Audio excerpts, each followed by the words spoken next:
नमस्ते, आप सभी का स्वागत है आज के सायंकालीन संस्करण में।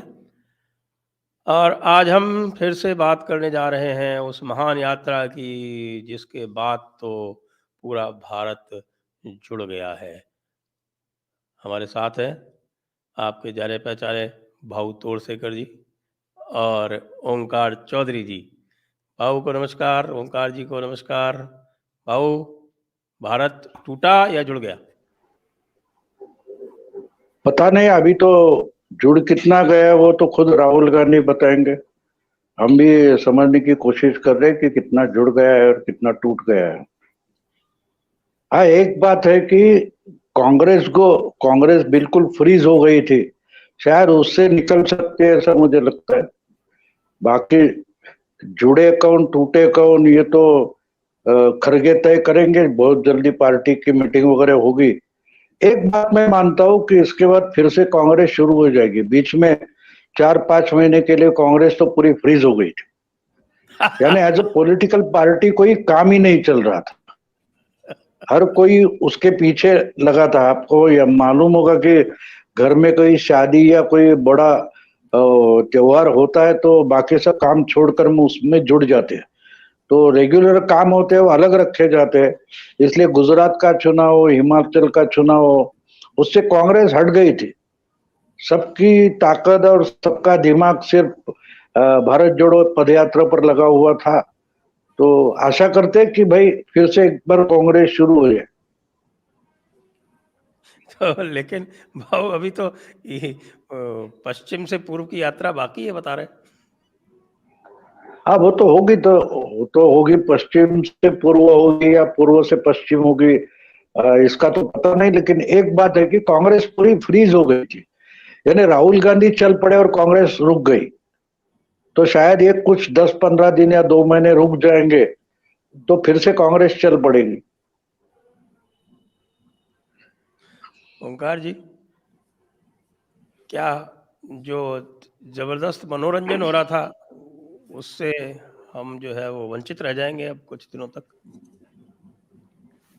देखिए, हो सकता है कुछ दिन के लिए अब राहुल गांधी थोड़ा सा ओझल हो जाएं, कहीं घूमने के लिए जाएं। अभी तो उनके नेक्स्ट स्टेप पर सबकी निगाहें हैं कि वो अभी भारत में ही रहेंगे या कुछ समय के लिए फ्रेशमेंट के लिए बाहर जाएंगे, जिसकी के उम्मीद ज़्यादा है। उसके बाद जो जयराम रमेश ने कहा है कि हम एक पूरब से पश्चिम की तरफ भी निकलेंगे। अब उसमें क्या करने निकलेंगे?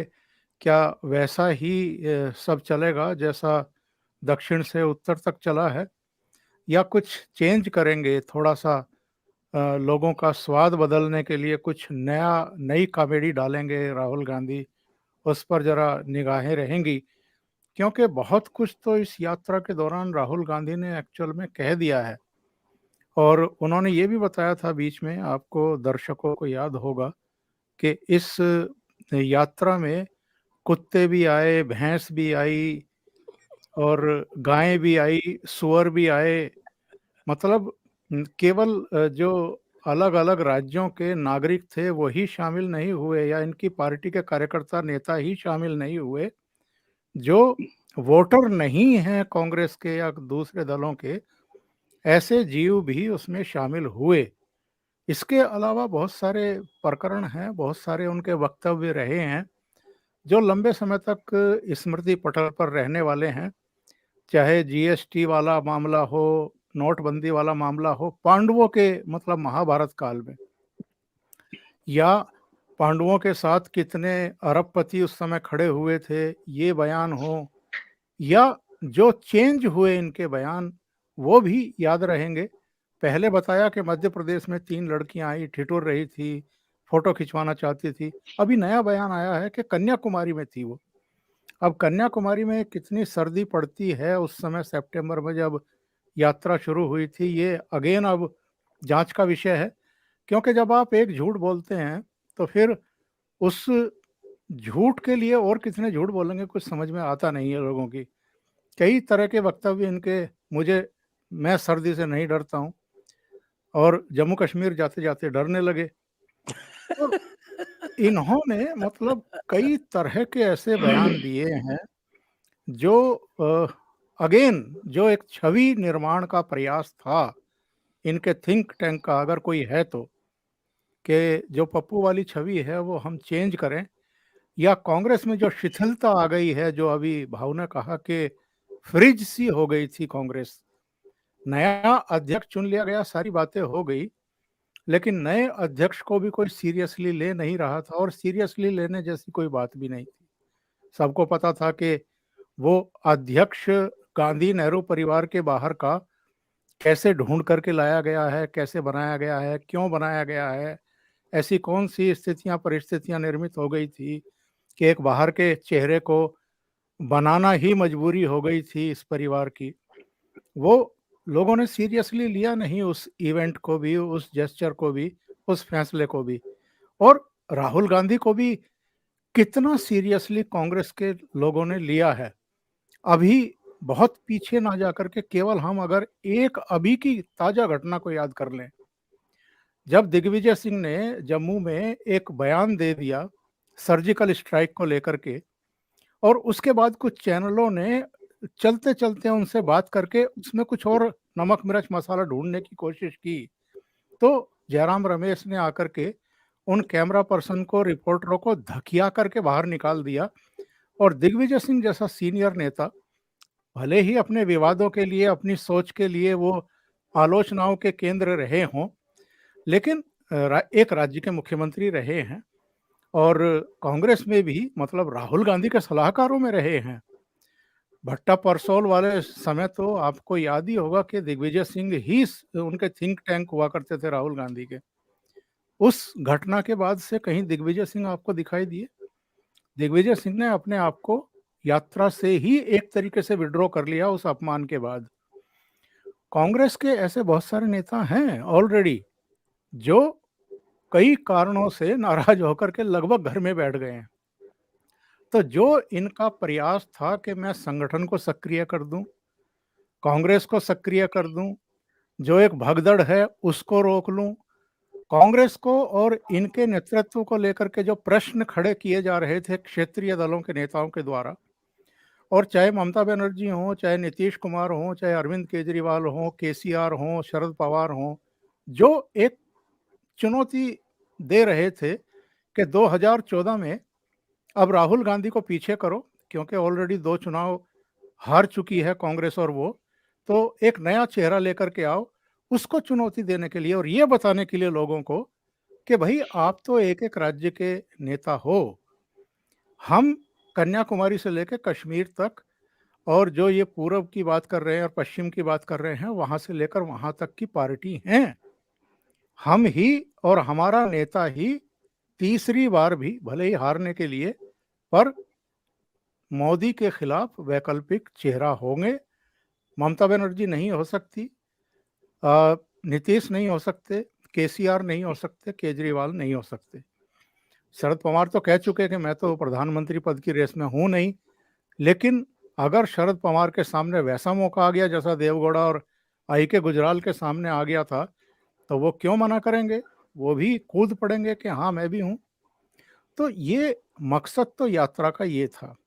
अब ये कहते हैं कि नहीं नहीं वो राजनीतिक मकसद नहीं था, ये तो हमने नफरत के बाजार में मोहब्बत की दुकान खोली है। लेकिन वो कैसी दुकान खोली है कि उस पर कोई भी बड़े क्षेत्रीय दल का कोई बड़ा नेता, बड़ा चेहरा ग्राहक बन करके पहुंचा ही नहीं है। 21-22 लोगों को चिट्ठी लिखी मल्लिकार्जुन खड़गे ने, उनमें से केवल 8 लोग श्रीनगर में दिखाई दिए, और उन 8 में से 2-3 तो वहीं के थे, जम्मू कश्मीर के ही। उमर अब्दुल्ला, महबूबा मुफ्ती, दूसरे लोग थे। डी राजा एक, आप कह लीजिए कि एक चेहरा है जो वेल नोन है। बाकी तो सारे दलों ने खाना पूर्ति करने के लिए अपने सेकंड और थर्ड रो के नेताओं को वहां पर भेज दिया, और जो बाकी के नेता हैं, चाहे शरद पवार हो, उद्धव ठाकरे हो, नीतीश कुमार हो, तेजस्वी यादव हो, सबने दूरी बनाए रखी। तो एक तरीके से अगर मोटे तौर पर मैं कहूं और आकलन करूं इस यात्रा का, तो जो इनका लक्ष्य था वो लक्ष्य पूरी तरीके से विफल रहा है। जो एक छवि सुधारने की कवायद थी राहुल गांधी की, अगर ये मुंह बंद रखते शायद कुछ अंतर पड़ता, लेकिन जब से इन्होंने बोलना शुरू किया वो और मटियामेट कर दिया, और ये लोगों का दृढ़ विश्वास हो गया कि हाँ, जो छवि इनकी है वो पक्का वही छवि है, इसके अलावा कोई छवि नहीं है। ये जब भी बोलते हैं तो कुछ ना कुछ पार्टी के वोट और घटा देते हैं और अपनी और मजाक उड़वा करके भद पिटवा लेते हैं। जी। तो भाऊ, अब जैसा ये ओंकार जी कह रहे हैं कि डिग्गी राजा इनको छोड़ के चले गए, और वो AK एंटनी का बेटा है अनिल एंटनी, वो भी छोड़ के चला गया, तो जोड़ना कम तोड़ना ज्यादा। मैं अभी एक बात बोल दूं कि देखिए, ओमकार जी अपने अखिलेश को बचा रहे हैं। अखिलेश का सब लोगों का नाम उन्होंने 2 बार लिया, लेकिन अखिलेश का नाम अलग रखा। अखिलेश ने सबसे पहले बोल दिया कि इनकी और हमारी आइडियोलॉजी अलग है। तो यूपी के होकर भी ओमकार जी अखिलेश को बचा रहे हैं। और दूसरी बात जो इन्होंने कही ओमकार जी ने, कि डी राजा आए थे क्योंकि वो डिग्गी राजा को रिप्लेस करने के लिए आए थे। अब डी राजा की हालत ऐसी है कि उनकी पार्टी को कोई पूछता ही नहीं है। तो बिन बुलाए मेहमान सब जगह आते हैं। अब देखिए, बर्फ की बरसात हुई हुआ, बर्फ को तो बुलाया नहीं था, फिर भी बर्फ पहुंच गई वहां।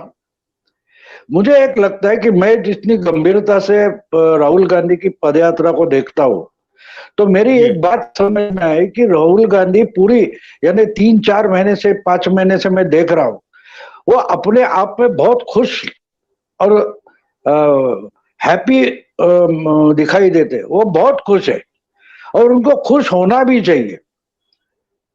मैं मानता हूं कि जिंदगी में पहली बार राहुल गांधी ने कुछ अचीव किया है। उन्होंने तय किया था कि मैं इतनी बड़ी लंबी पदयात्रा पर निकलूंगा और पदयात्रा पैदल चलते चलते कन्याकुमारी से कश्मीर तक जाऊंगा।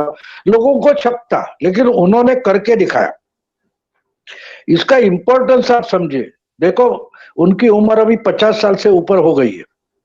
अब अगर उनको पप्पू पप्पू बोला जाता है, तो पप्पू क्यों बोला गया ये आप भूल गए, इसलिए आप समझ नहीं रहे। उन्होंने क्या कहा कि उस राहुल गांधी को तो मैं भूल चुका हूं, वो तो बीजेपी वालों के दिमाग में वो राहुल गांधी है। और वो राहुल गांधी कौन है जिसको पप्पू कहा गया। अब देखिए, ये पप्पू शब्द कहां से आया। वो जो कैडबरी की एड थी अमिताभ बच्चन की, वो सबको चॉकलेट बांटता है, कैडबरी बांटता है, और बोलते हैं क्यों भाई, तो पप्पू पास हो गया। तो वो जो पप्पू एड का है, कैडबरी के एड में जो पप्पू है, वो आखिर में पास हो गया। बहुत बार नापास होने के बाद आखिर में पास हुआ। ये जो कंसेप्ट थी पप्पू पास हो गया, वही राहुल गांधी को चिपकाया गया 10 साल पहले। ये मैं इसलिए बता रहा हूं कि देखिए, कोई 50 या 60 साल की उम्र में या कोई 40 साल की उम्र में बोर्ड की एग्जाम पास करता है, तो उसको भी एक अचीवमेंट माना जाता है। तो राहुल गांधी आज खुश क्यों है, ये आप समझने की कोशिश कीजिए, तो आपको ध्यान में आएगा कि जिंदगी में पहली बार उन्होंने कुछ अचीव किया है, कुछ पा लिया है कि मैंने कर दिखाया। बाकी सब तो पार्टियां करती थी, उनकी पार्टी करती थी, सब होता था, बाकी नेता करते थे। ये यात्रा है, एक बात है कि जो राहुल गांधी ने खुद ने करके दिखाई है, और इसलिए वो खुश है। हम उनकी खुशी की तरफ क्यों नहीं देखते। अब टूटे कितना, ये तो बात छोड़ दो। उनका जो एजेंडा है, वही अगर कांग्रेस मुक्त भारत का है। पिछले 2014 के चुनाव में मोदी जी पहली बार बोले थे कांग्रेस मुक्त भारत, लेकिन उसके बाद नरेंद्र मोदी तो भूल गए। लेकिन राहुल गांधी ने वो पकड़ के रखा है कि भैया कांग्रेस मुक्त भारत करना है, तो उस पर अगर चलना है तो पार्टी टूटनी चाहिए, पार्टी टूटनी चाहिए। तो इस ढंग से वो चल रहे।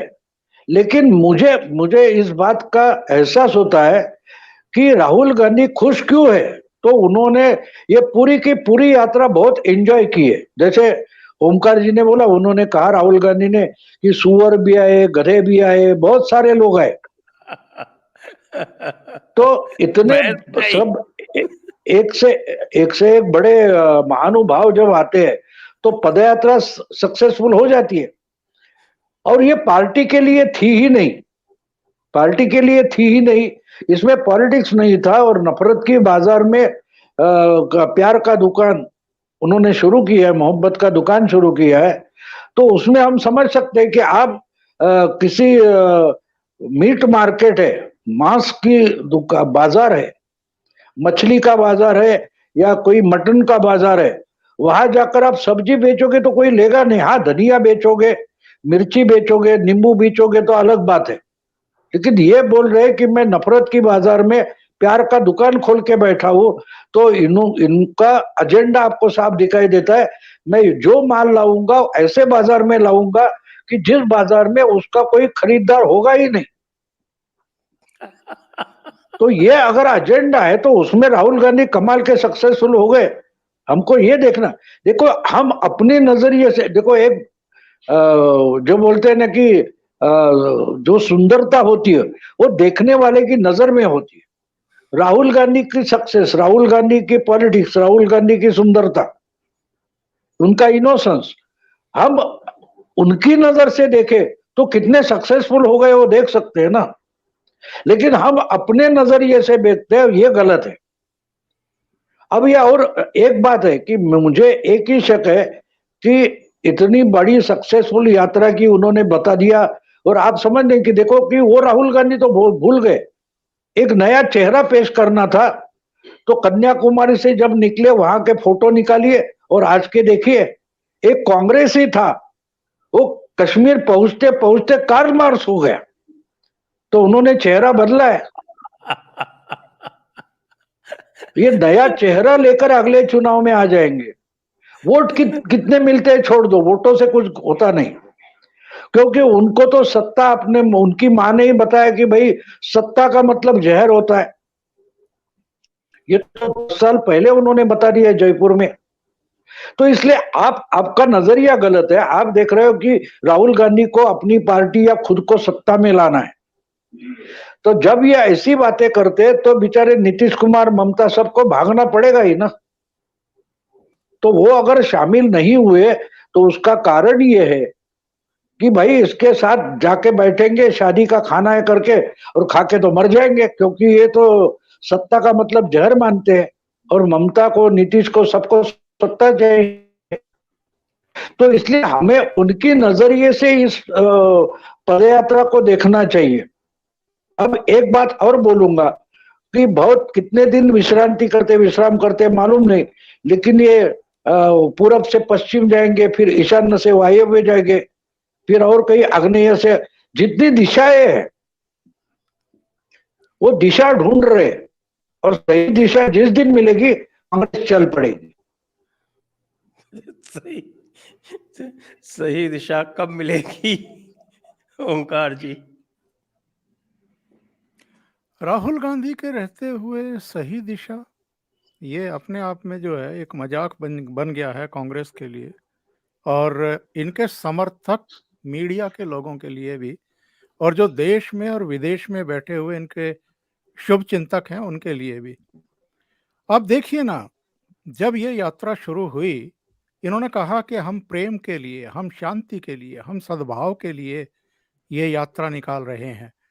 जो नफरत फैलाया हुआ है आरएसएस और बीजेपी ने इस देश में, हम उसको खत्म करने के लिए ये यात्रा निकाल रहे हैं। फिर इन्होंने शायद दिल्ली में प्रेस कॉन्फ्रेंस की थी या दिल्ली से पहले कहीं प्रेस कॉन्फ्रेंस की थी, उसमें इन्होंने कहा था कि हम देखिए अब तक 2800 किलोमीटर की यात्रा कर चुके हैं, पैदल यात्रा कर चुके हैं, हमें तो हर जगह मोहब्बत करने वाले लोग मिले हैं, और मतलब सबने बहुत प्यार दिया है। अरे भैया, अगर हर जगह आपको मोहब्बत ही मिली है, प्यार ही मिला है, नफरत आपको दिखाई ही नहीं दी है, तो कुबुद्धि आदमी फिर ये नफरत नफरत क्यों चिल्ला रहे हो? फिर इन्होंने फेस सेविंग के लिए कहा कि ये जो टेलीविजन चैनल हैं, ये नफरत फैला रहे हैं। तो भाई पहले तय कर लो कि आरएसएस वाले और बीजेपी वाले फैला रहे हैं या ये टेलीविजन वाले फैला रहे हैं, जो शाम को बैठा लेते हैं 4 बजे से अपने स्टूडियो को सजा करके, कुछ गोल टोपी वालों को, कुछ दाढ़ी वालों को बैठा लेते हैं, कुछ भगवा कपड़े धारण करने वालों को बैठा लेते हैं और फिर इनकी ठाएँ-ठाएँ चलती रहती है रात को 9, 10, 11 बजे तक। तो पहले ये तय कर लो कि फिर नफ़रत कौन फैला रहा है। इसके अलावा संजय जी मैं कुछ चीज़ें बताना चाहता हूँ। ठीक है, आप प्रेम की, शांति की, सद्भाव की बात कर रहे हैं, आपने जगह-जगह पूजा-पाठ भी की है, ओम नाम के दुपट्टे भी डाले हैं, कुरुक्षेत्र में भी, उज्जैन में भी, जगह-जगह आप जाकर के आपने एक मैसेज देने की कोशिश की है। लेकिन इनकी यात्रा के दौरान जो इनकी मुलाकातें हुई हैं और जो इनके सहयात्री रहे हैं, योगेंद्र यादव हों, कन्हैया कुमार हों, ऐसे और कई चेहरे हैं, उनका अतीत क्या रहा है, उनके कारनामे क्या रहे हैं, वो कहाँ-कहाँ पाए गए हैं, क्या-क्या करते हुए पाए गए हैं, ज़रा ये भी देश को ज्ञान दे दें राहुल गांधी तो ज़्यादा बेहतर होगा। इसके अलावा जॉर्ज पुनैया कौन है ये? ये हिंदू जो हमारी मान्यताएं हैं, जो हमारी संस्कृति है, उसके बारे में उनके क्या विचार रहे हैं, ज़रा ये भी देश को बताएं। उनसे मुलाकात करके उनसे आशीर्वाद लेने का इनका मंतव्य क्या था, ये भी ज़रा देश को बता दें। इसके अलावा मुझे ये बताएं ये कि महबूबा मुफ्ती, उनकी बेटी इल्तिजा, उनके साथ ये कदम ताल करते हुए दिखाई दिए, उनकी बेटी की गले में हाथ डाल करके बातचीत करते हुए फोटो सामने आए। ये महबूबा मुफ्ती कौन है? ये किस तरह के बयान देती रही हैं? क्या ये 370 हटाए जाने की समर्थक थी? क्या ये पाकिस्तान की वकालत नहीं करती रही हैं? क्या ये पाकिस्तान की ज़बान नहीं बोलती रही हैं? 370 की हिमायत नहीं करती रही हैं? क्या इन्होंने वो जहरीला बयान नहीं दिया था कि अगर 370 आप वापस नहीं लाएंगे तो जम्मू कश्मीर में कोई तिरंगा कंधे पर उठाने वाला नहीं मिलेगा? ये फारूक अब्दुल्ला और उमर अब्दुल्ला, इनका अतीत क्या है, इनके विचार क्या थे जम्मू कश्मीर को स्पेशल स्टेटस खत्म करने को लेकर के? इसके अलावा एमके स्टालिन जो तमिलनाडु के मुख्यमंत्री हैं और जो भाषा और क्षेत्रीय विभाजन के, मैं तो किंग कहूँगा उनको, उसके लिए वो जाने जाते हैं, नफरत ही फैलाते हैं वो तो हमेशा, उत्तर भारतीयों के लिए भी, हिंदुओं के लिए भी, हिंदी के लिए भी, वो आपकी यात्रा में शामिल होते हैं। इसके अलावा भी एक गाय की 2017 में हत्या करने वाले और उसको प्रचारित करने वाले कांग्रेस के नेता इनकी यात्रा में शामिल होते हैं। वीर सावरकर को ये महाराष्ट्र की धरती पर जाकर के ही गद्दार बताते हैं, देश का गाली देते हैं। मतलब ये कौन सी, मतलब मैं ये जानना चाहता हूँ प्रशांत भूषण का, रवीश कुमार का, ओम थानवी का, मेधा पाटेकर का, जगदीश टाइटलर का, किस किस का नाम गिनाऊं जो इनकी यात्रा के समय इनके साथ शामिल हुए। तो इससे कांग्रेस की बेहतरी होगी या बेड़ा गर्क होगा? और देश में और देशवासियों के बीच में आप कोई बहुत बढ़िया संदेश दे रहे हैं या पुजारियों को गाली देते हैं? ये देश पुजारियों का नहीं है, तपस्वियों का है। 3 चीजें इनके दिमाग में डाली गई समय समय पर और वो चस्पा होकर के रह गई। किसी ने कहा कि साहब ये नफरत के बाजार में मोहब्बत की दुकान का जुमला उछाल दीजिए, तो वो कई दिन तक उछालते रहे, इनके प्रवक्ता भी उछालना शुरू किए। उसके बाद तपस्वी किसी ने कह दिया कि ये तो तपस्वी है, राहुल गांधी तो साक्षात तपस्वी है। इतनी कड़ाके की ठंड और एक टी शर्ट में देखो कैसे सीना तान करके निकल रहे हैं, इसको तो प्रधानमंत्री बना दो देश का। वो तो वोडका क्योंकि लगा रखी थी साथ में। फिर कुरुक्षेत्र जो महाभारत की भूमि है, वहां पहुंचते पहुंचते इनको एक और दिव्य ज्ञान की प्राप्ति हो गई। ये पांडवों का किस्सा लेकर के बैठ गए और प्रधानमंत्री नरेंद्र मोदी पर अटैक करने शुरू कर दिए इन्होंने कहा कि साहब, क्या पांडवों के साथ तब के अरबपति खड़े हुए थे? क्या पांडवों ने जीएसटी लागू किया था? क्या पांडवों ने नोटबंदी की थी? तो मतलब ऐसी ऐसी बातें इन्होंने कही हैं जो बहुत सालों तक, कम से कम मेरे जैसा जो विद्यार्थी है राजनीति का, वो नहीं भूल पाएगा। और देशवासी भी कैसे भूल पाएंगे? इतने अनमोल वचन इनके समय समय पर सुनने को मिले हैं और इतने बढ़िया बढ़िया आदमियों से मुलाकात इन्होंने की है, साथ में आए हैं। लेकिन पीड़ा हमारे जैसों की यही है कि राहुल गांधी की जो सद्भावना है, राहुल गांधी का जो प्रेम है, जो शांति का संदेश है, वो विपक्ष के नेता ही समझने को और सुनने को तैयार नहीं है। अब बताइए, ममता बनर्जी अगर चली जाती, क्या बिगड़ जाता उनका?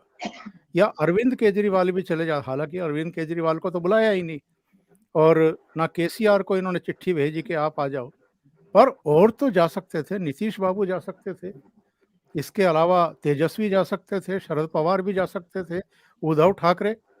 ये तो मतलब राहुल गांधी को सीरियसली ले ही नहीं रहे हैं। तो ये बड़ा अनफॉर्चुनेट है कांग्रेस के लिए और राहुल गांधी के लिए। भाऊ, अब आप देख रहे हैं कि कितनी मेहनत से ये सारी यात्रा निकाली गई। 100 कंटेनर एक साथ चलते थे और उनका तो कंटेनर का हमारी आरफा ने पूरा कंटेनर का इंटरव्यू ले लिया था, आपने देखा था। तो कई लोग कह रहे हैं कि सही बात तो ये है कि पीठ पीछे से बीजेपी जो है वो इस यात्रा को फंड कर रही है। कौन फंड करे?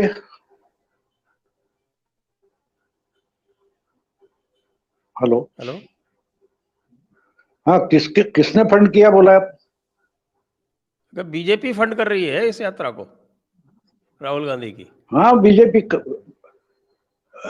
तो देख, ये तो बोलने की बातें होती है। एक बात, वो मुझे एक गाना याद आ गया, कारवा गुजर गया गुब्बारा देखते रहे। तो नई क्या उम्र कर की रहे नई हैं? फसल फिल्म का नाम था।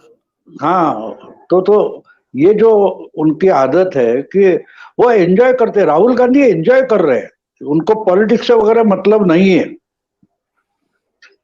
तो हमारी बात, अब देखिए कि रास्ते पर कोई तमाशा चलता है तो 3-4 हजार लोग इधर उधर होते, लेकिन 100-150 लोग इकट्ठा होकर एक घेरा डालकर वो देख लेते।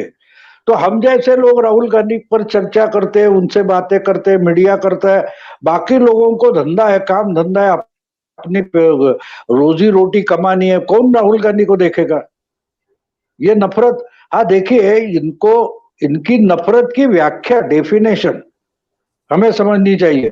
अगर इनको सचमुच में नफरत की बाजार में प्रेम की दुकान खोलनी होती तो वो पीओके में चले जाते, आगे चलकर लाहौर कराची निकल जाते।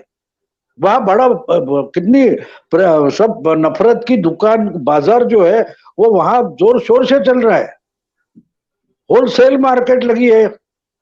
रोज, अभी कल ही पेशावर में मस्जिद में बॉम्ब फटा है। तो नफरत अगर आप मानते हो तो वहां चल रही है, वहां तो नहीं जाते। इसका मतलब इनकी नफरत की डेफिनेशन ही अलग है हमसे। तो इसलिए ये बोलते हैं नफरत तो कहां है नफरत, ऐसा बोलना गलत होगा। इनकी बात यह है कि आरएसएस प्रेम फैला रहा है जिसको हम नफरत मानते हैं। तो इनकी हर बात की डेफिनेशन अलग है, इनका क्या बोलते हैं, डिक्शनरी अलग है। वो खुद अभी देखिए 50 साल के हो गए, उनकी बहना है वो 45 साल से ऊपर हो गई और बर्फ के गोले एक दूसरे पर फेंक कर खेल रही थी और मीडिया वाले दिखा रहे थे। तो ये मजाक बना रखा है इन्होंने पॉलिटिक्स का, या एक्टिविज्म जिसको बोलते हैं, उसका भी इन्होंने मजाक बना रखा है। तो इससे ना पॉलिटिक्स, आप बोल रहे हो तेजस्वी यादव हो, अखिलेश हो या ममता हो, दे आर सीरियस पॉलिटिशियंस। इनको मालूम है इनके साथ जाएंगे तो फायदा तो कुछ नहीं होगा, लेकिन लोग हमारा भी मजाक उड़ाना शुरू कर देंगे।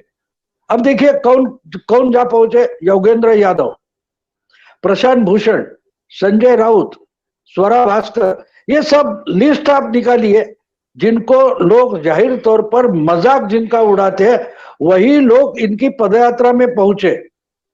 जिनको सीरियस पॉलिटिशियन, शरद पवार नहीं पहुंचे तो शरद पवार सीरियस पॉलिटिशियन है, उनको मालूम है अगर इनके साथ जाता तो लोग मेरा ही मजाक उड़ाना शुरू कर देंगे। तो अच्छा है कि भाई मेरी शुभकामनाएं, आप चलते रहो और थोड़े चलते रहो, चाहिए तो 2 मालिश करने वाले भेज देता हूं, लेकिन मैं तो नहीं आऊंगा। ये नीतीश ममता से लेकर केसीआर तक क्यों नहीं आए? इसलिए नहीं आए कि इनके जैसा हमारा भी मजाक उड़ाया जाएगा तो हमारे भी वोटर्स कम हो जाएंगे। तो ये मामला, एक बात ऐसी है कि राहुल गांधी को लगता है कि ये ऐसा ऐसा होना होगा तो उससे ये फायदा होगा, ये उनको लगता है और उन पर जो निर्भर है। अब जयराम रमेश की बात देखिए, जयराम रमेश कहां से चुनकर तो आने वाले नहीं है, उनको राज्यसभा पर निर्भर होना है। तो राज्यसभा चुनकर आना है तो सोनिया या राहुल की मेहरबानी चाहिए। राज्यसभा का चुनाव हाईकमांड की मेहरबानी से जीता जाता है, वोटर की नहीं। डिग्गी राजा की बात वही है, तो वही लोग वहां पहुंचे। हमारे यहाँ तो महाराष्ट्र में आपको ये होगा कि महाराष्ट्र में इनकी पदयात्रा आने के पहले 15 दिन अशोक चव्हाण से लेकर नाना पटोले तक रोज प्रैक्टिस कर रहे थे चलने की। बहुत सुबह 4 बजे 5 बजे उठकर 3-4 घंटे चलने की प्रैक्टिस कर रहे थे। इसका मतलब यह होता है कि राहुल गांधी कांग्रेस के नेता बनने के बाद पूरे कांग्रेस के जो स्टेट लेवल के नेता है वो भूल ही गए कि हमारे भी कोई पाव है, हम अपने पैरों पर खड़ा हो सकते हैं और चलना है तो पैरों की जरूरत है। इसलिए ये लोग सुबह उठकर 2-2 घंटे 15 दिन से प्रैक्टिस करते रहे। कांग्रेस की ये हालत हो गई है, तो बाकी की पार्टियां इनके साथ आएगी तो क्यों आएगी? क्यों भाई, हमारे अपने ही पाव तोड़ने नहीं, बिल्कुल तोड़ने। तो हमारी आपको शुभकामनाएं। अब देखिए, शुभेच्छा आदमी तब देता है जब ऐसा लगता है कि भाई इसका कुछ होने वाला नहीं है, उसका भविष्य अच्छा नहीं है, तो हम उसको मदद नहीं देते, उसको शुभेच्छा देते कि भगवान तेरा भला करे। तो इसलिए राहुल गांधी ने जो कुछ किया है वो उन्होंने एंजॉय किया है, और मुझे लगता है कि ये अभी अगले 2-3 साल इनका एक ही प्रोग्राम रहेगा कि आड़ी टेढ़ी जहां जहां मिले वैसी पदयात्रा करेंगे। देखिए, पदयात्रा का मतलब ये समझे नहीं, उन्होंने शब्द सुना है। पदयात्रा से राजशेखर रेड्डी ने 2004 में इतनी बड़ी तादाद में तेलंगाना से, अपना आंध्र प्रदेश से 27 एमपी लोकसभा में भेजे, वो कांग्रेस से सबसे ज्यादा एमपी थे। फिर 2009 में मेरा ख्याल है कुछ 35 या 36 एमपी अकेले कांग्रेस के आंध्र से आए थे। लेकिन उसके लिए सिर्फ आंध्र प्रदेश में 3000 से ज्यादा किलोमीटर राजशेखर रेड्डी चले थे, पदयात्रा की थी, उसमें एक भी कंटेनर नहीं था। अब उनके बेटे चीफ मिनिस्टर आंध्र प्रदेश के, उन्होंने बार बार पूरे आंध्र प्रदेश में 2-2.5 हजार किलोमीटर की पदयात्रा की है। तो पदयात्रा का मतलब अगर आपको जानना है तो उनको समझना पड़ेगा आपको। बहुत लोगों ने पदयात्रा की है, लेकिन कंटेनर लेके, एसी वाला कंटेनर लेके नहीं घूमे कोई। तो ये जो हवा की बातें चलती है, राहुल गांधी उसमें बह गए, और बच्चे जो क्या बोलते हैं उसको, प्ले ग्राउंड और प्ले स्कूल में जाते हैं तो उधर वो खुश हो जाते हैं। तो वैसे राहुल गांधी इस पदयात्रा से बहुत खुश हुए, लेकिन उन्होंने एंजॉय किया है। उसका मतलब ये कांग्रेस का पूरा बेड़ा गर्क हो जाएगा।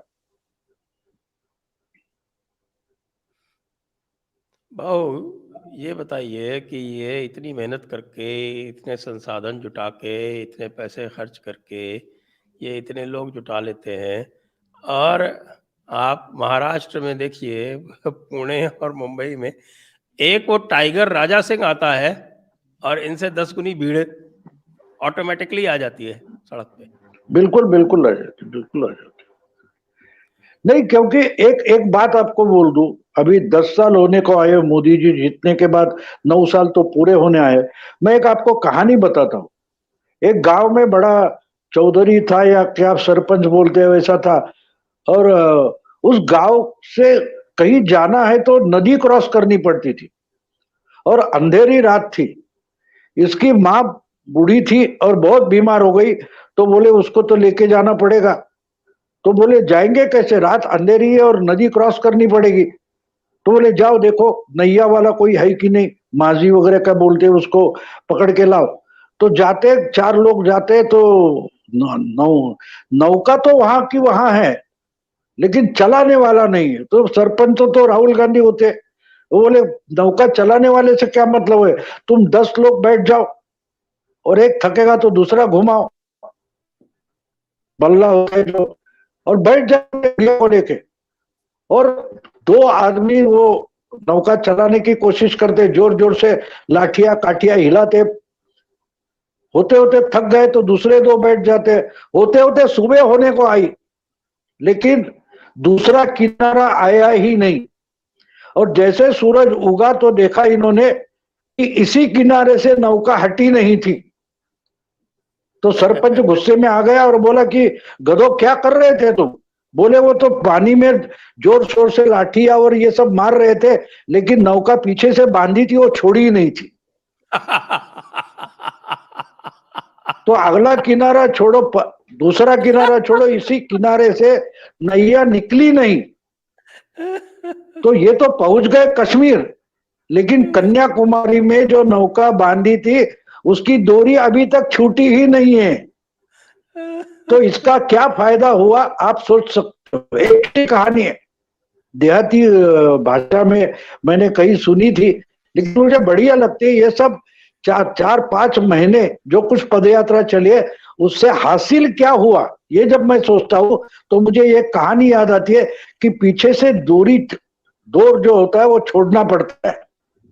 तो उन्होंने तो छोड़ी ही नहीं है, वो पकड़ के बैठ गए और बोलते मल्लिकार्जुन तू लगा ले जोर, शशि थरूर तू लगा ले जोर, जयराम रमेश तू लगा ले जोर।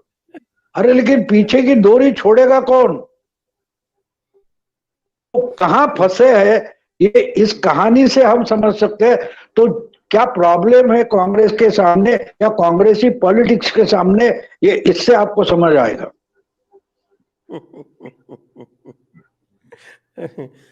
दर्शकों से अनुरोध है कि कृपया इस वीडियो को शेयर करें, इसको लाइक भी करें, हमारे चैनल को सब्सक्राइब करके बेल आइकॉन दबा दें, और आप हमें सहयोग भी करें पत्रम पुष्पम, जो डिस्क्रिप्शन में आपको लिंक्स दिख रहे हैं।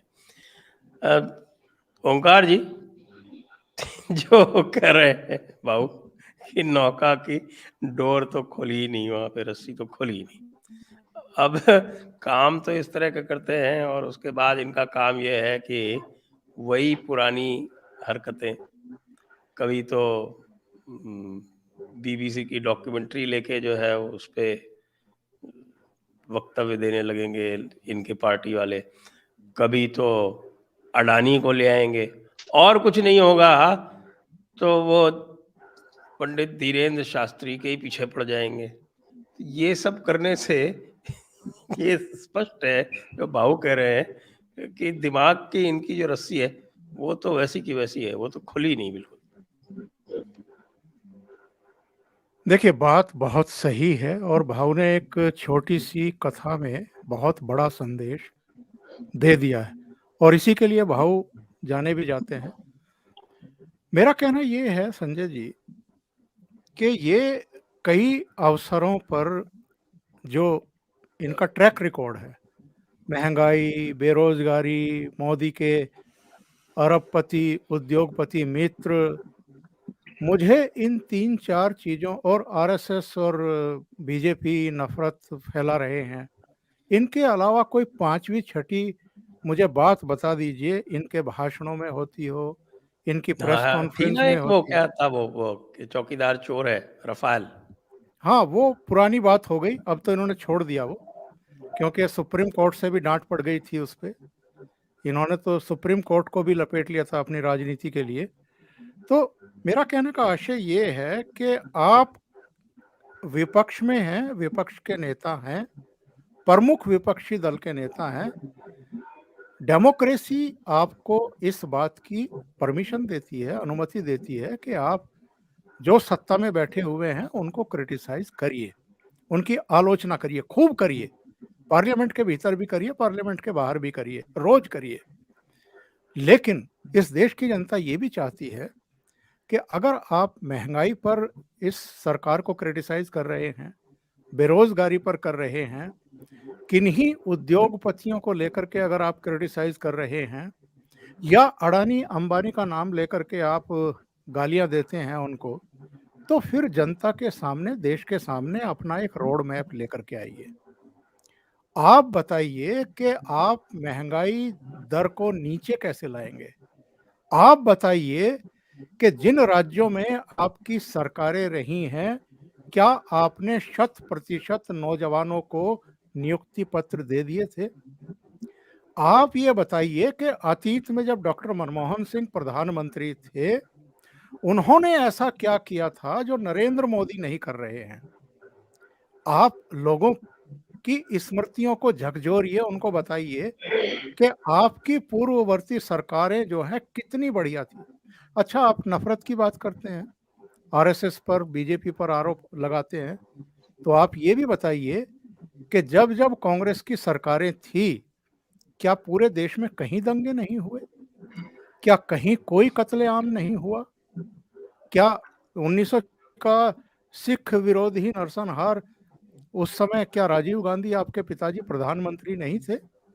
या मेरठ में, भागलपुर में, मुरादाबाद में, अलीगढ़ में, सहारनपुर में, बिजनौर में दंगे नहीं होते थे क्या? अब कहीं आपको उस तरह के भीषण दंगे देखने को मिलते हैं क्या? कहीं दंगे नहीं होते हैं, कहीं उस तरह का कोई कत्लेआम नहीं हो रहा है। कोई अगर सीमा पार करके आ भी जाता है तो उसको वहीं न्यूट्रलाइज किया जाता है, वहीं मार दिया जाता है, खत्म कर दिया जाता है। तो आप जो कह रहे हैं, जो आरोप लगा रहे हैं, अगर उसका प्रमाण पेश नहीं कर पा रहे हैं, और अतीत में आपके जो कारनामे हैं, जो कर्म हैं आपकी सरकारों के, वो अगर आपकी कथनी के उलट रहे हैं, तो फिर आप पर भरोसा कौन करेगा और क्यों करेगा? वजह कोई बताए ना कि क्यों आप पर भरोसा करें। दूसरे, एक बहुत बढ़िया बात भाव ने कही है, जगन मोहन रेड्डी ने मैक्सिमम मेंबर ऑफ पार्लियामेंट जिता करके आंध्र प्रदेश से क्यों भेजे, और चंद्रबाबू नायडू, जो आपको याद होगा 2019 से पहले किस तरीके से हर तीसरे दिन फ्लाइट पकड़ करके दिल्ली के चक्कर काटते थे और हर बार एक नई शॉल राहुल गांधी को उड़ा करके उनका सम्मान करते थे। कहाँ है चंद्रबाबू नायडू? उन चंद्रबाबू नायडू की सरकार को उखाड़ फेंका और शायद 2/3 बहुमत से उन्होंने अपनी सरकार बनाई। क्यों बनाई? क्योंकि भाव ने एक बहुत महत्वपूर्ण बात कही है। अकेले आंध्र प्रदेश में उन्होंने करीब 3000 किलोमीटर की यात्रा की थी। वो राहुल गांधी की तरह एक्सप्रेसवे और हाईवे से नहीं गुजरे थे, वो इंटीरियर में गए थे, गांव में गए थे, झोंपड़ियों में गए थे, लोगों से बात की थी, लोगों की पल्स को उन्होंने एक तरीके से टच किया था। ये ड्रामे नहीं किए थे कि आप हाईवे पर चल रहे हैं और किन्हीं सफाई कर्मियों को, महिला सफाई कर्मियों को बुला लीजिए, मंगवा लीजिए, उनके साथ आप फोटो खिंचवा लीजिए, वीडियोग्राफी करा लीजिए। किसी एक हिजाब पहने हुए 8-9 साल की बच्ची को लेकर के हाथ पकड़ करके सड़क पर चलिए, फोटोग्राफ खिंचवाइए, वीडियोग्राफ करवा लीजिए और एक संदेश दे दीजिए। मैं तो एक रिपोर्ट देख रहा था, शायद आज तक की वेबसाइट पर थी, उसमें किसी ने एक रिपोर्ट दे रखी है कि खास तौर से जो गल्फ कंट्रीज हैं, वहां से छपने वाले जो समाचार पत्र हैं, उनमें राहुल गांधी की यात्रा को लेकर के क्या कहा गया है। यानी जो मुस्लिम कंट्रीज हैं, उनमें जो समाचार पत्र हैं वो क्या कह रहे हैं, और उसमें जो प्रशस्ति की जा रही है और उनमें जो कहा गया है कि भारत में जो सांप्रदायिक तनाव है, जो नफरत का आलम है, जो दूसरे मतलब तमाम तरह की हिंदू मुस्लिम की राजनीति चल रही है, उस पर एक तरीके से इन्होंने मरहम लगाया है अपनी यात्रा के जरिए। मतलब ये गल्फ कंट्रीज के जो समाचार पत्र हैं उनमें इस तरह की रिपोर्ट छप रही है, ये आज तक की वेबसाइट का दावा है। इसका मतलब ये है कि आपने, आपके प्रवक्ताओं ने और जो भी आपके विदेशों में बैठे हुए सैम पेट्रोडा जैसे लोग हैं, उन्होंने भारत की छवि का निर्माण विदेशों में क्या कर रखा है? आपने भारत को कितना बड़ा नुकसान पहुंचा रखा है। और जब जब यहाँ विदेशी पूंजी निवेश के माहौल बनते हैं, तब तब आप किस तरह के अफवाहें उड़ाते हैं। जब कोविड काल शुरू हुआ था तब इन्होंने क्या बयान दिया था? आर्थिक सुनामी आने वाली है, आप अंदाजा नहीं लगा सकते कितने लोगों की नौकरियां जाएंगी। कहाँ गई भाई? आज आर्थिक सर्वे पेश किया है वित्त मंत्री निर्मला सीतारमण ने, और आर्थिक सेहत बिल्कुल ठीक है भारत की। जिस तरीके से दुनिया के विकसित देशों की अर्थव्यवस्थाएं भी डामाडोल हो रही हैं, वैसी बुरी हालत भारत की नहीं है। तो आप क्यों झूठ बोलते हैं? केवल नरेंद्र मोदी के खिलाफ आपके भीतर, आपके परिवार के भीतर नफरत का भाव है, इसलिए आप देश को, देश की इकोनॉमी को नुकसान पहुंचाएंगे, उसकी प्रतिष्ठा को खराब करेंगे विदेशों में। तो ये चीजें जो हैं, देश का जो आम आवाम है, जो जनता है, इसको बहुत अच्छे तरीके से समझ चुकी है। और संजय जी, ये सोशल मीडिया का जमाना है। मिनटों में चीजें, अगर आप कोई एक आरोप लगाते हैं तो उसके 10 जगह से जवाब आ जाएंगे, उसके क्लियरिफिकेशन आ जाएंगे, और वो लोगों में तुरंत सर्कुलेट हो जाता है। लोगों तक वो सारी चीजें पहुंच जाती हैं, सच्चाई पहुंच जाती है कि सच ये है और ये झूठ है। इसलिए ये सोशल मीडिया का भी बेहुदा तरीके से इस्तेमाल करना चाहते हैं। ये भूल गए हैं कि अब चीजें बहुत आगे निकल चुकी हैं, लोग बहुत जागरूक हो चुके हैं, और जमीन पर वो चीजें नहीं हैं जो ये दिखाना चाह रहे हैं। इसलिए इनको कामयाबी नहीं मिलती है। आज तो आप हाईवेज पर मतलब भारत जोड़ रहे हैं, कल को हो सकता है हवाई जहाज से जोड़ना शुरू कर दें, परसों को हो सकता है कि वाटरवेज से जोड़ना शुरू कर दें। ऐसे ना भारत जुड़ता है, ना किसी पार्टी को वोट मिलते हैं। जी बस अंत में भाऊ को बस भाऊ से एक और सवाल पूछ लेते हैं। अभी ये इंडिया टुडे का वो 6 महीने में वो सर्वे आता है, और ये जो 6 महीना जिसमें राहुल गांधी की यात्रा चली है, उसमें मोदी की जो लोकप्रियता है वो पिछले सर्वे में 61 बता रहे थे, 61%, अब बढ़ के 67 हो गई है। और उनकी सीटें जो है खाली बीजेपी की, वो पिछली बार शायद 260 वाट बता रहे थे, अब वो बढ़ के 280 हो गई है। तो सॉरी 284 हो गई। तो राहुल गांधी की यात्रा का प्रभाव तो निश्चित रूप से पड़ा ही है, और इसीलिए ये कहा जा सकता है कि राहुल गांधी जब तक है तब तक वो बीजेपी के बेस्ट कैंपेनर हैं। नहीं, वो तो माना जाता है, लेकिन मैं एक बात बता दूं, इनकी एक बात होती है कि जो लोगों को आप बताओगे तो झूठ भी बोलते ना, कि झूठ भी बोलते हो तो उसमें कुछ तो सच्चाई होनी चाहिए, कुछ तो लोगों ने आपका झूठ मानना है, तो आपको उसमें कुछ सच्चाई की मिलावट भी करना जरूरी है, नहीं तो कैसे होगा। आप देखिए, लोग खबरें देख रहे हैं, पढ़ रहे हैं, सोशल मीडिया का जमाना है कि मेनस्ट्रीम मीडिया में नहीं तो बाहर से कहीं से खबरें आती है। श्रीलंका में दिवालिया सिचुएशन है, बांग्लादेश, म्यांमार, नेपाल की तो 1 साल पहले की बात है। पाकिस्तान में क्या हो रहा है? चावल और आटे के लिए 250-300 रुपया हो रहा है, मारामारी हो रही है, ये लोग देख रहे हैं, सुन रहे हैं। और इसी वक्त अगर हमारे देश में 80 करोड़ लोगों को फ्री का राशन मिल रहा है, ये बैकग्राउंड कंपैरेटिवली देखना चाहिए। लोग आम आम आदमी होता है वो कंपैरेटिवली लिखता है, अरे पाकिस्तान की हालत क्या बुरी है, आटे के लिए लोग एक दूसरे को मार रहे हैं और हमारे यहाँ राशन फ्री का आ रहा है। तो ये लोग कंपेयर करेंगे और बोलेंगे महंगाई बढ़ गई। और कौन सी महंगाई? मैं आपको एक बात बोलूं, एक यूट्यूबर है आर राजेश ट्रक ड्राइवर करके, मैं हैरान हो गया। एक ट्रक ड्राइवर रोज घूमता रहता है, रास्ते पर होता है और वो कुछ वीडियो बनाकर डाल देता है, तो उसको इतने करोड़ लाखों लोग उसका वीडियो देखते हैं। तो मैंने वो समझने की कोशिश की कि व्यूअर इसको क्यों देख रहा है। वो छोटी छोटी बातें बताता है, बिल्कुल छोटी छोटी बातें होती है, लेकिन उसमें इतनी पॉजिटिविटी होती है। अब देखिए, उसने एक वीडियो में एक बात बोल दी कि भाई अभी रात की देर हो गई है और यहाँ जहाँ पेट्रोल पंप पर रुके वहां नजदीक कोई ढाबा नहीं, तो खाली पेट भूखे सोना पड़ेगा।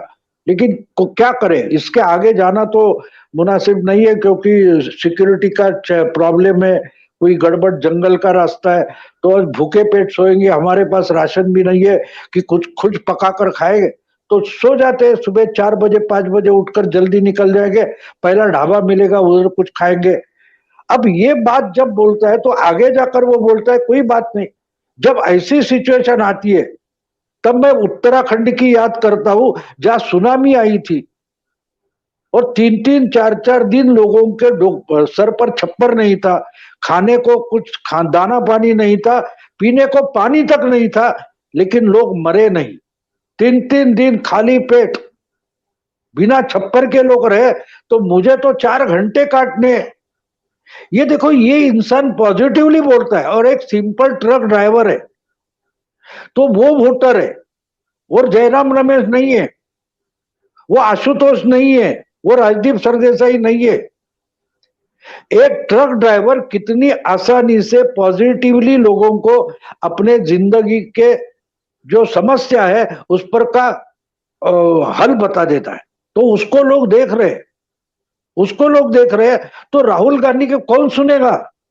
लोग तय करेंगे, अरे पाकिस्तान में तो आटे के लिए लोग मारामारी कर रहे हैं, सब्जियां नहीं मिल रही है, पेट्रोल का दाम क्या हो गया, ये सब लोग कंपेयर करते हैं। तो लोग सोचते हैं कि अरे मोदी था इसलिए तो हम बच गए। 80 करोड़ लोगों को 2 साल से फ्री में राशन दे रहा है और वहां पैसा है, लेकिन सही दाम तक धान नहीं मिल रहा है, आटा नहीं मिल रहा है, चावल नहीं मिल रहा है। तो ये लोग कंपेयर करते हैं।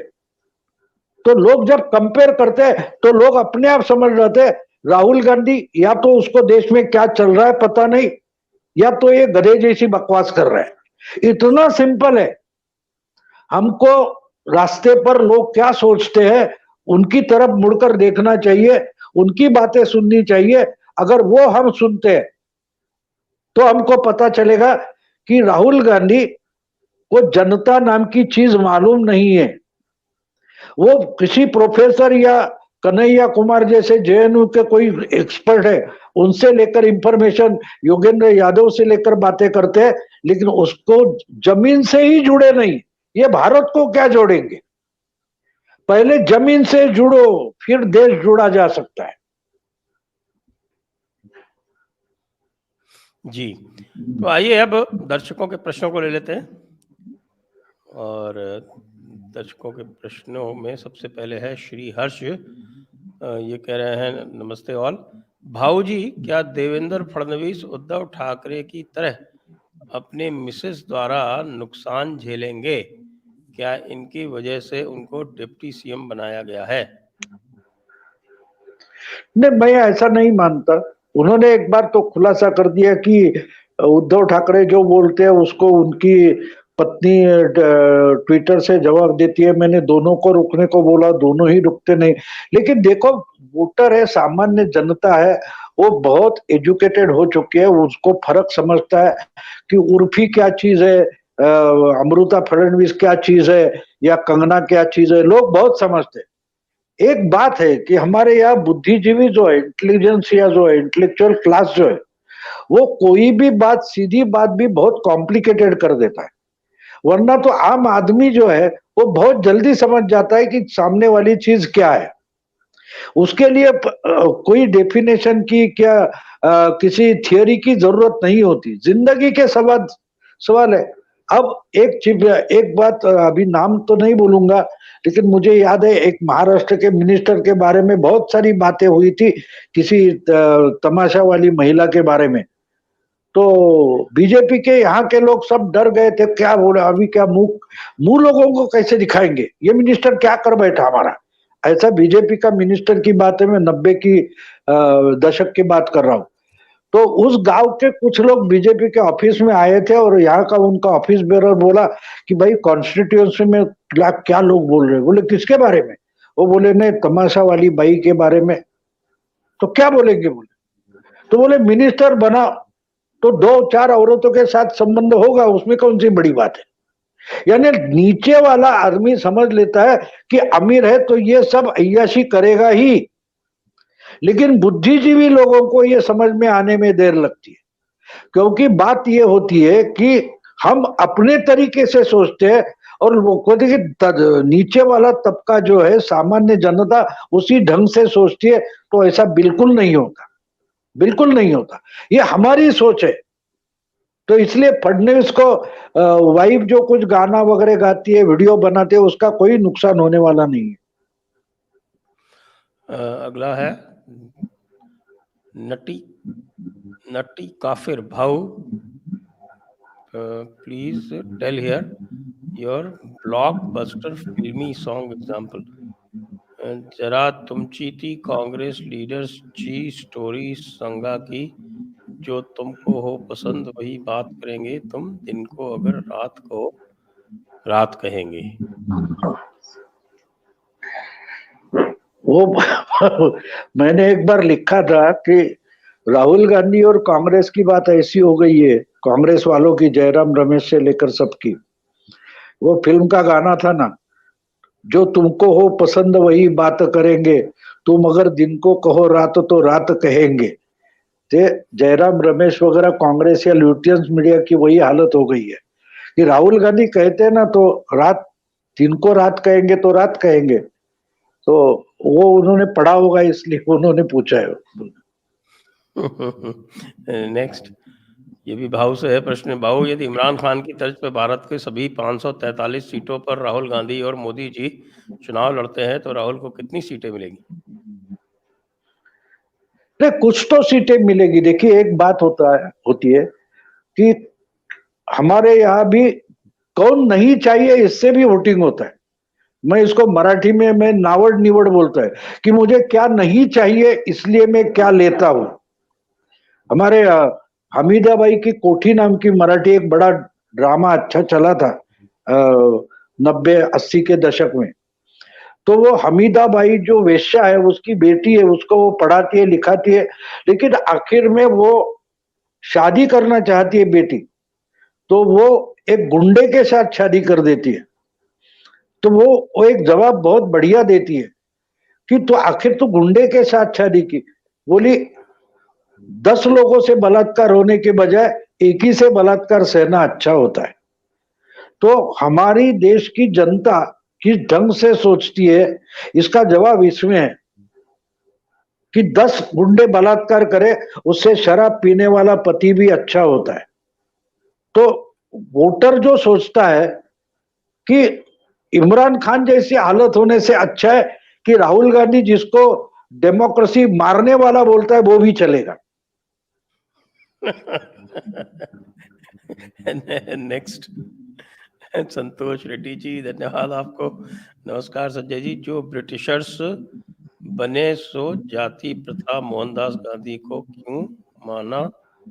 आने वाला काल में एक स्वर्णाक्षरों में लिखा जाएगा कि हमारा जाति प्रथा दामोदर, जाति पिता दामोदर नरेंद्र दास, उल्टा बोल दिया, दामोदर दास नरेंद्र मोदी है। जय हिंद, जय सनातन धर्म। ओंकार जी, मैं समझा नहीं ये कहना क्या चाह रहे हैं। ये कह रहे हैं कि महात्मा गांधी की जगह पे नरेंद्र मोदी को रखा जाए। एक बात मैं भाऊ की ही रिपीट कर देता हूँ। एक मेरे शो में भाऊ ने ही कहा था और शायद याद होगा भाव को, उन्होंने कहा था कि जब गांधी थे तब गांधी को भी क्रिटिसाइज किया जाता था और टाइम्स ऑफ इंडिया में उनके खिलाफ खूब एक अभियान चलाया गया था उस समय। लेकिन 50 साल बाद उन्हीं गांधी को महात्मा कहकर के बुलाया गया है। तो आज हो सकता है नरेंद्र मोदी चूंकि प्रधानमंत्री हैं और बहुत सारे पॉलिटिकल पार्टीज की कीमत पर है, क्योंकि अलग अलग राज्यों में जो क्षेत्रीय दल हैं उनको एक तरीके से नरेंद्र मोदी ने इरिलीवेंट कर दिया है, उनकी लोकप्रियता ने अप्रासंगिक कर दिया है। एक लंबा दौर गुजरा है ना इस देश में जब क्षेत्रीय दलों की तूती बोलती थी केंद्र सरकार में भी, वो जैसे चाहते थे फैसले करवाते थे और वो जैसे चाहते थे फैसलों को बदलवा भी देते थे। बहुत सारे लोगों को याद होगा जब वो त्रिवेदी रेल मंत्री बनाए गए थे टीएमसी के और उन्होंने कुछ फेयर्स बढ़ा दिए थे, बहुत मामूली से बढ़ा दिए थे ट्रेन के। तो ममता बनर्जी ने क्या किया था उस समय, ना केवल उनको रेल मंत्री पद से चलता कर दिया था, बल्कि मनमोहन सिंह सरकार को वो फेयर्स वापस लेने पड़े थे जो रेल बजट में घोषित हुए थे। ऐसे अनेक दृष्टांत हमारे सामने हैं। तो आज ये क्षेत्रीय दल जिनकी अब मतलब रिलीवेंसी ही लगभग खत्म हो गई है केंद्र के और राज्यों में भी बहुत सारे राज्यों में वो सत्ता से बाहर हो गए हैं। तो वो तो जब तक नरेंद्र मोदी की छवि को खराब नहीं करेंगे तब तक उनको लगता है कि हमारी वापसी नहीं होगी, क्योंकि नरेंद्र मोदी की वजह से ही उनकी दुर्दशा हुई है।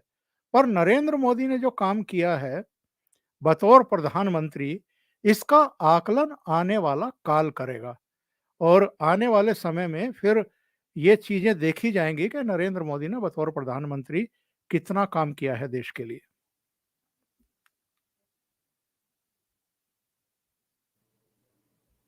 संतोष करकेरा, व्हाई अटैक मैंने वेल्थ?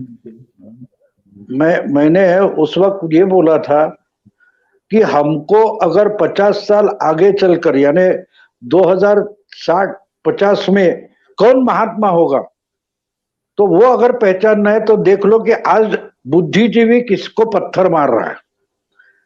हर हर महात्मा जो है वो जब हयात होता है और काम करता है उस वक्त उस समाज के बुद्धिजीवी उसको पत्थर मारते और आगे चलकर वो महात्मा होता है।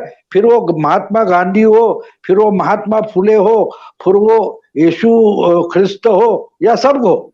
मोहम्मद पैगंबर को भी मक्का से भगाया गया था ना, आगे चलकर वो क्या बोलते हैं उसको मैसेंजर बने, प्रेषित बने, सब आगे हुआ। लेकिन शुरू में देखो तो आज जो मोदी जी को पत्थर मार रहे हैं उनके ही अगले वारिस जो होंगे वो नरेंद्र मोदी कैसे बड़े महात्मा है ये बताएंगे।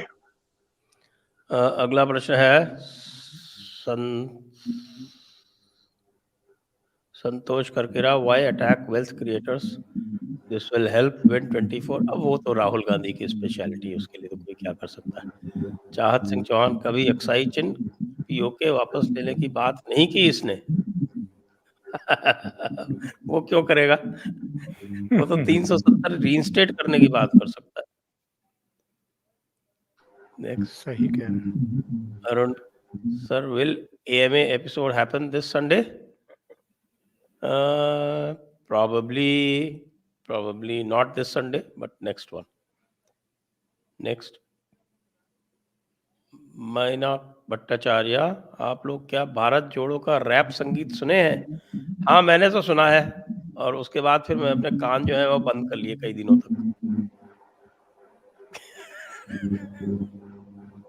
वो आपने स्क्रैप सुना होगा।